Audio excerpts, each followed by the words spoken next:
Spain आणि USA मध्ये सुद्धा नारळी पौर्णिमा साजरी केली जाते. विश्वास नाही बसत आहे ना, पण हे अगदी खरंय. आता महाराष्ट्रात नारळी पौर्णिमा म्हणजे कोळी बांधवांसाठी एकदम खास दिवस.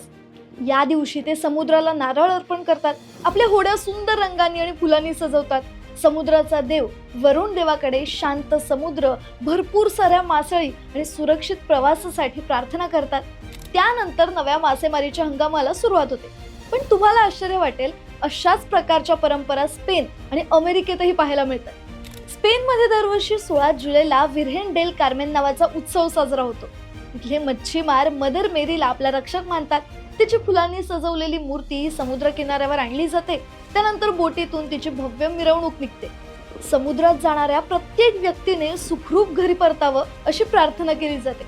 अमेरिकेतील अनेक बंदरांमध्ये ब्लेसिंग ऑफ द फ्लीट ही परंपरा आहे. मासेमारी सुरू होण्यापूर्वी सजवलेल्या बोटी एकत्र येतात. धर्मगुरू प्रत्येक बोटीला सुरक्षित प्रवास आणि भरपूर मासळी मिळवण्यासाठी आशीर्वाद देतात. हा उत्सव वेगवेगळ्या शहरात वेगवेगळ्या दिवशी होतो. भारतातही आज काळात अनेक खास परंपरा पाहायला मिळतात.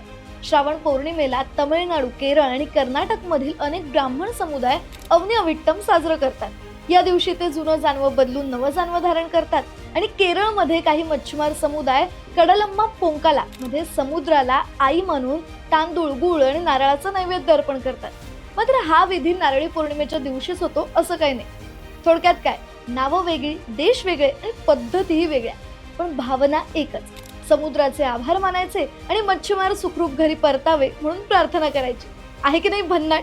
तुम्हाला सुद्धा असे कुठले सण उत्सव माहिती आहेत का? आम्हाला कमेंट करून नक्की सांगा. आणि अशाच इंटरेस्टिंग गोष्टींसाठी गाजा वाजाला नक्की फॉलो करा.